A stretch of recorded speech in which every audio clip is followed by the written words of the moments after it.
Yankee Baldwin Racing bought the track a year ago and have made many changes, including this new auto racing shop.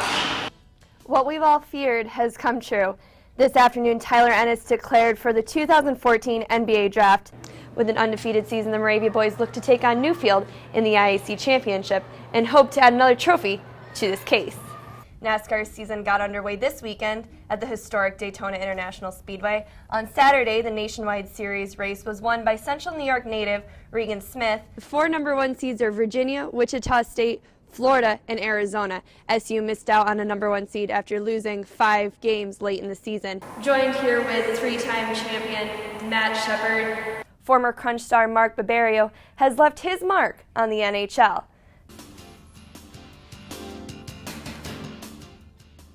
The final round of the Masters wrapped up earlier today. Jordan Spieth and Bubba Watson found themselves atop the leaderboard after the first 3 rounds at Augusta. Spieth and Watson shaking hands before the 4th and final round. Spieth trying to become the youngest winner of the coveted green jacket. Watson trying to claim his 2nd win in 3 years.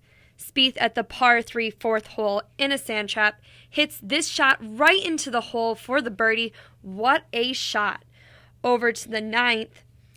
Watson hits this putt to birdie the hole, and that puts him at 8 under par.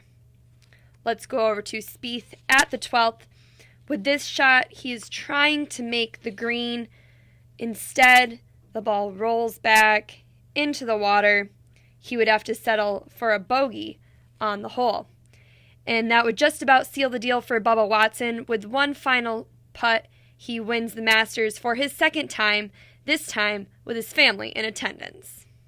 More bad news for Syracuse basketball fans. It seems that only 2 players from this year's starting lineup will return to Syracuse in the fall. This afternoon, Jeremy Grant announced his decision to enter the 2014 NBA Draft. Grant has played for Syracuse for 2 years, starting this year as the go-to 6th man, but moved up to a starter after an injury took out Dajuan Coleman for the rest of the season.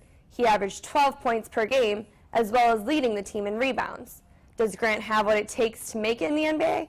Gene Waldron, a former SU star from the 80s, believes with practice he has the potential. Well, I think obviously he has to work on his jump shot, getting that range down from 15 to 20 feet, being able to put the ball to the floor, going left, going right. And then those are going to be some of the biggest things. And also you're going to have to be able to defend pretty well. I think if he could do certain things like that, and once he gets into the NBA, it's easy getting in when you have a name, but you have to put the work in to be able to stay there, and I think he has the ability to do that. A CBS mock draft predicts Grant could be selected as high as 16th. Over to Syracuse lacrosse, the 7th-ranked men team took on the number 4 team of North Carolina this afternoon in the Dome. This is the last home game of the season, along with the last ACC matchup. A win would secure SU's first trip to the ACC tournament. A goal here by Nikki Galasso breaks the tie at 6 to put Syracuse up 1. In the 4th quarter, a pass from Kevin Rice sets up yet another goal by Galasso to give Syracuse another 1-point edge. And let me tell you, this game was a close one from the start here. Jimmy Bitter of UNC scored to give UNC the lead once again. 20 seconds to go, SU down by 1. Kevin Rice wraps around the goal and he scores to send this game into overtime. And as if one overtime wasn't enough, Bobby Wardwell here with a key save sets up the 2nd overtime. Randy Stotts passes it over to Billy Ward for the goal. SU wins it 11-10 and is headed to the ACC tournament, facing off against Duke on April 25th. Over to women's lacrosse as they took on UNC as well. UNC, the top-ranked team in the country. Alyssa Murray passes it to Amy Cross for the goal to put SU up 8-6. Kayla Trainer hits another goal to stretch the lead to 3. This is one of an impressive 7 goals she would score during the game. This goal here by UNC's Abby Friend off the free position ties the game at 9, but Trainer takes matters into her own hands with a goal here to give the lead back to Syracuse. Syracuse goes on to knock off the top team 12-9. In baseball, the Yankees hosted a series against rival Red Sox. The Yankees went into the final game of the series 2-1. The Yankees playing without shortstop Derek Jeter, a quad injury keeping him off the diamond. Bottom of the third, Carlos Beltran hits a homer. This puts the Yankees up 2-1. Bottom of the fourth, what looked like to be a double play for the Red Sox was overturned by the umpires. Manager John Farrell, upset, becomes the first manager to be ejected from a game in MLB history. Top of the sixth, Mike Napoli with the homer puts the Yankees up 3-2. And over the top of the eighth, David Phelps strikes out Mike Karp. This would end Boston's inning. Yankees go on to win 3-2. Mike Trout and the Angels taking on the Mets. Bottom of the first, Trout hits a home run, this to tie up the game.